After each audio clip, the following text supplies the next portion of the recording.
Abonnez-vous et cliquez aussi sur la petite cloche de notification pour ne rien rater de nos prochaines vidéos. N'oubliez pas de partager aussi la vidéo et de la liker. Afrique N24.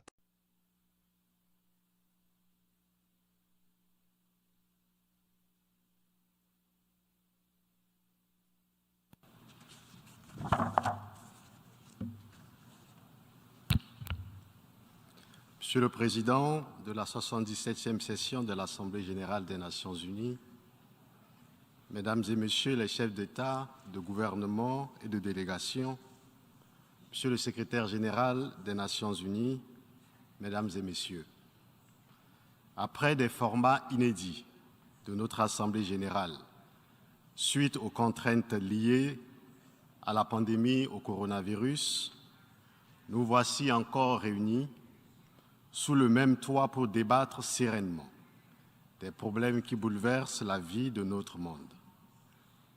L'objectif est de remettre en selle notre organisation commune sur ses valeurs et principes fondamentaux mis à rude épreuve par des rivalités géopolitiques, la tentation de la domination, des replis nationaux et des conflits.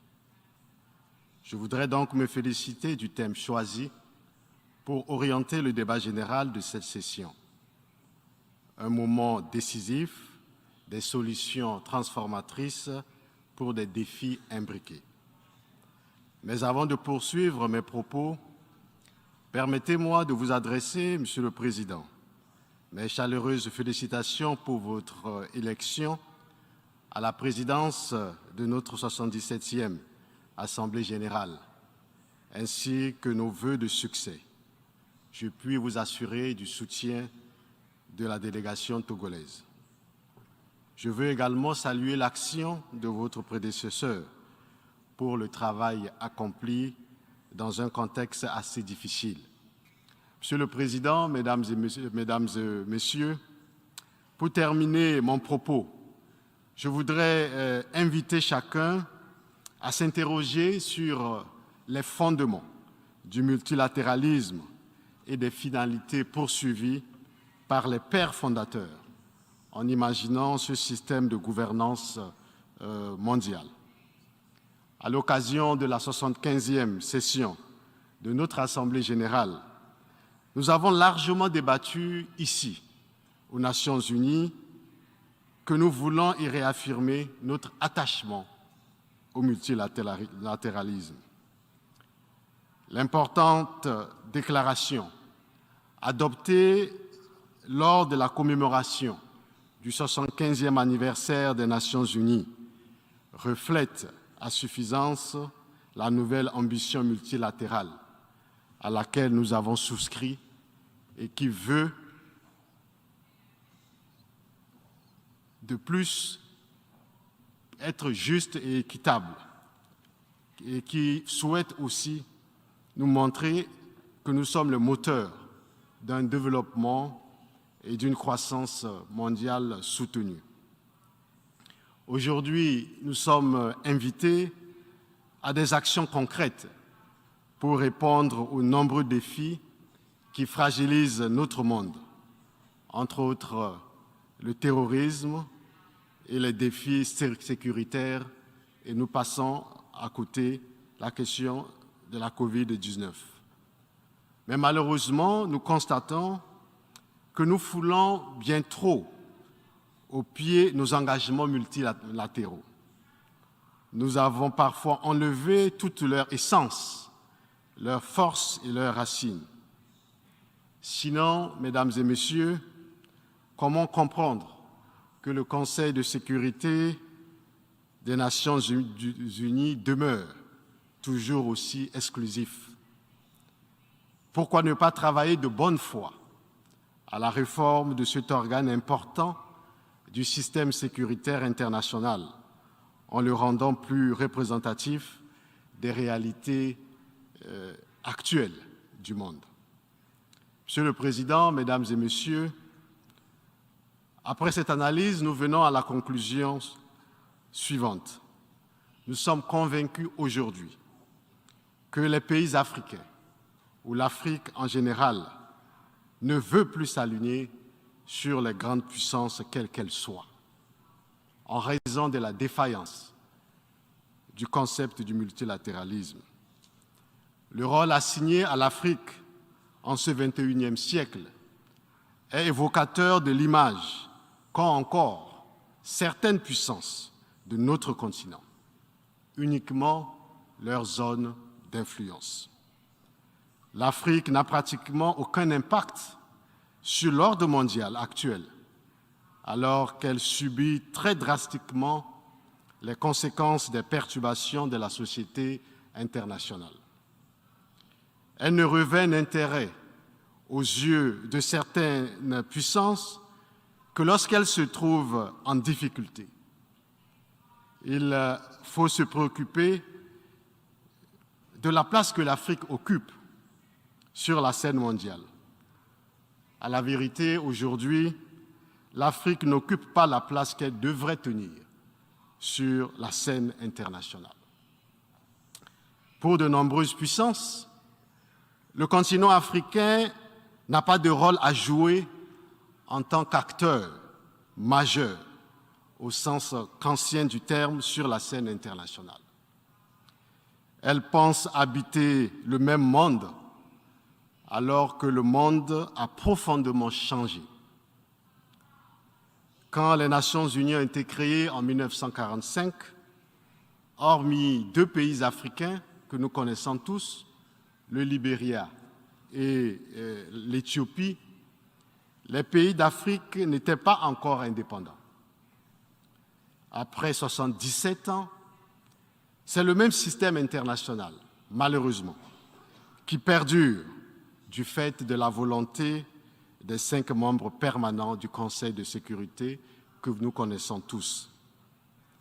Bien que le projet d'intégration africaine soit toujours en chantier, un consensus s'était dégagé depuis entre les États africains au niveau de l'Union africaine, rappelé lors de cette session par le président sénégalais, président en exercice de l'Union africaine, sur la nécessité pour le continent d'obtenir 2 places de représentants permanents au sein du Conseil de sécurité, en plus des 2 places de non permanents réservées aux États africains. Malgré ce consensus général des 54 États africains, les réticences de certains membres du P5 à voir l'Afrique occuper cette place ne fait aucun doute. La voix de l'Afrique, malheureusement, ne semble pas être entendue, car certains ne veulent tout simplement pas que l'Afrique soit un continent fort. Les grandes puissances veulent réduire l'Afrique à une entité purement instrumentale, au service de leur cause, et ne veulent visiblement pas que le continent puisse jouer un rôle important, voire un des rôles principaux dans le monde. Ils s'efforcent le plus souvent à amener les Africains à adhérer à leur narratif et, in fine, les Africains servent utilement à soutenir un camp contre un autre. Quand il s'agit de voter une résolution au sein du Conseil de sécurité, nous sommes activement sollicités. D'un côté comme de l'autre, l'Afrique est alors courtisée, voire même mise sous pression par certains de nos partenaires. Ces états d'esprit, nous pensons aujourd'hui, et agissements qui relèvent d'une autre époque, s'expriment dans un contexte historique où l'Afrique a pris conscience de sa responsabilité propre et parle de plus en plus d'une seule et même voix.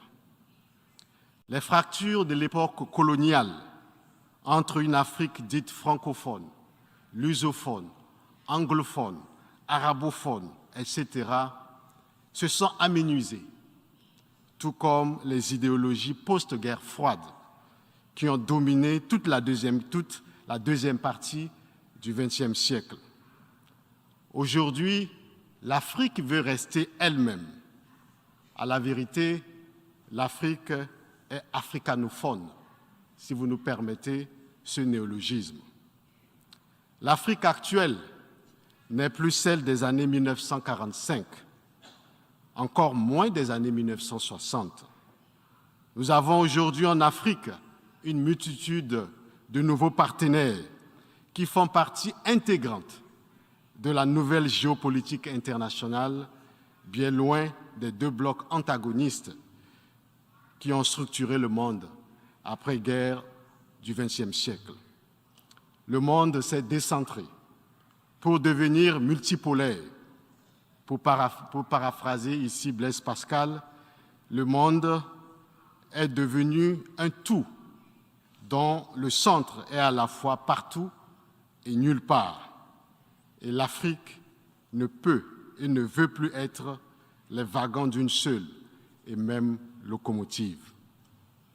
Beaucoup de pays africains ne se sentent plus aujourd'hui, à la vérité, trop liés au sens d'embrigadement par l'histoire coloniale et se montrent très enthousiastes à travailler avec de nouveaux partenaires.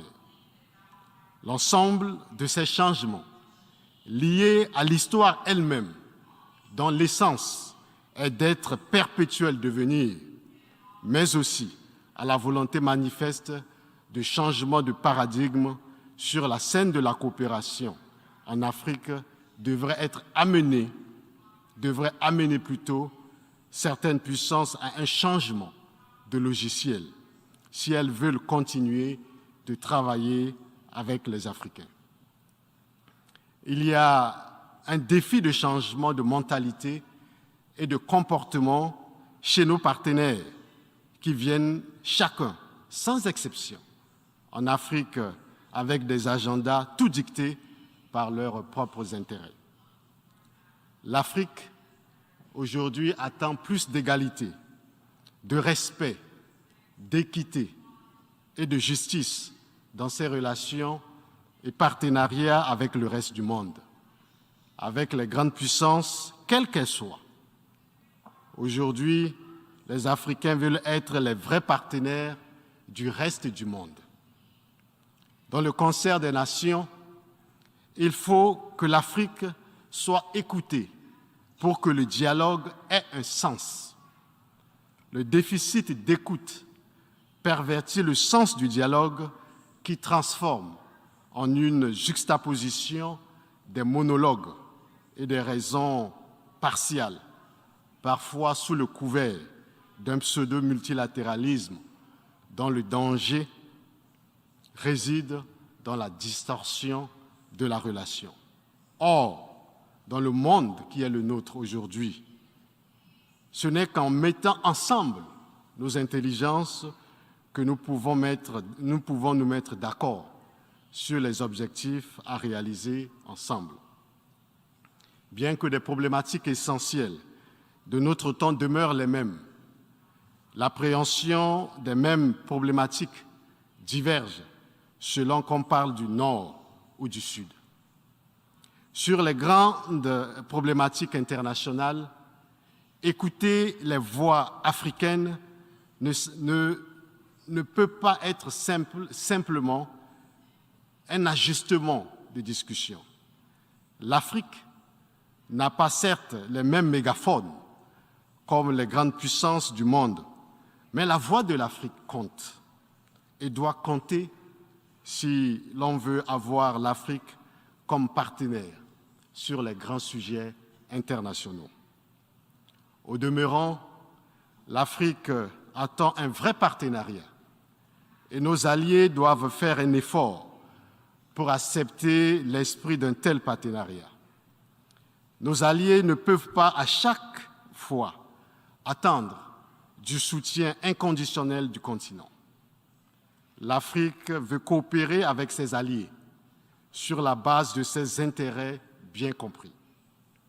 Pour ce faire, nos partenaires doivent se défaire des imaginaires qui sont en grande partie forgés au XIXe et XXe siècle et qui sont en dissonance manifeste avec le XXIe siècle, siècle où les défis nationaux ou régionaux ont des implications globales et les défis mondiaux des déclinaisons et ramifications régionales, nationales, voire locales. Les répercussions et les perturbations économiques actuelles à l'échelle internationale, résultat direct du retour de la guerre, par exemple en Europe, constituent une belle illustration. Nous sommes, à la vérité, tous exposés aux mêmes menaces et défis qui mettent en jeu notre survie, voire notre existence. Mais nous avons l'intime conviction que nous pouvons construire un monde prospère, plus stable et plus sûr pour nos populations à travers un multilatéralisme relevé et efficient.